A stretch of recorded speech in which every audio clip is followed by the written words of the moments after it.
I stood in the shower and began to think. My mind can be the most dangerous thing.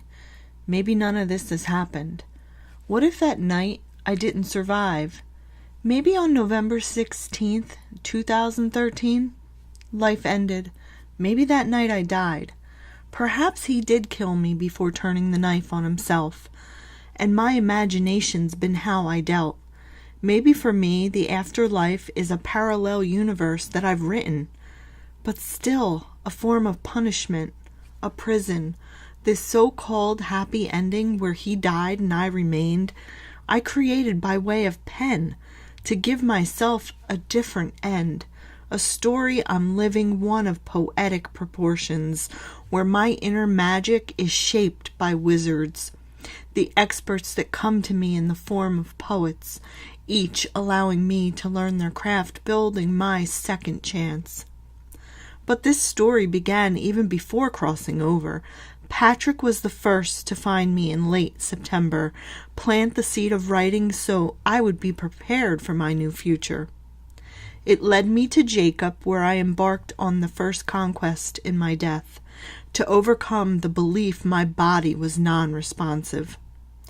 I write chapter after chapter, where with him I found pleasure in sex, where I'm treated as an equal in bed, where I'm not a one-night stand or someone's regret. And we write together and to one another, and I learn from him. But as always, add my own spin. In this story I've written, I stumble upon a kingdom called Rhymer's Block. There's a young man currently holding top spot, and there's a queen everybody knows. I make sure not to step on anyone's toes.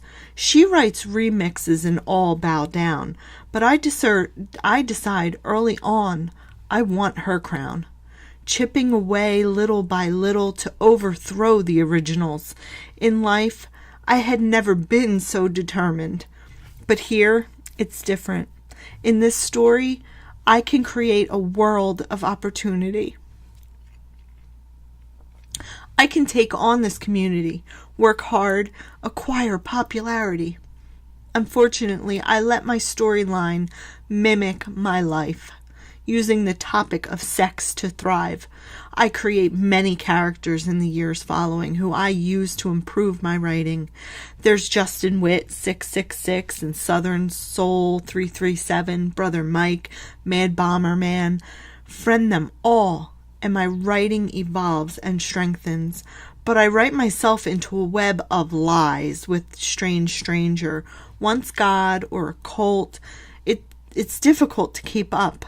I lose my mind, but find my rhyme, writing some of my favorite lines. He often disappears from this tale I tell, but is my obsession where my mind dwells. I assume he is everyone and is everywhere. It becomes my version of a new nightmare and gets me nowhere. I become aware my story is a looping version of when I was alive. Can't seem to get this new life right.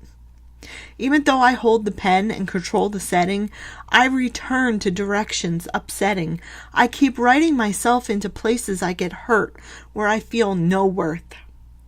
Other characters come and go, but the more I meet, the more I grow. Terror becomes God's replacement. And again, it's like enslavement. Day and night, I write to impress in a flurry of creative genius, and my mind yet again excites. But I slowly write him out of the plot when Adam comes along, and I fall head over heels hard. I turn my book into a fairy tale, but make him unattainable. It seems my life is unchangeable after all. For months we speak. Even when he is stubborn, our relationship is unique. Well, so I think. I write piece after beautiful piece. I say it's magic, so romantic. We speak of getting published, to doing this together, our adventure. We will write our way. Could speak to him all day. But he represents me, losing my mind totally, unable to separate the reality from the story. This is dangerous territory. I'm lost in my very own creation. needing a plot transformation. But I've written myself delirious. How does one recover from this? And I switch my feelings off, whiting the lines out, take the pen and try again. I begin to care for self in the next set of pages, make big changes, cut, kick off, and write less, even though I'm writing this. But how else do I get to this place where I work for my happiness, seeing the mistakes I've made all along, begin to slowly rewrite my wrongs, stay strong, stay the course that best leads me to a life I deserve, even if it's only in this alternate universe.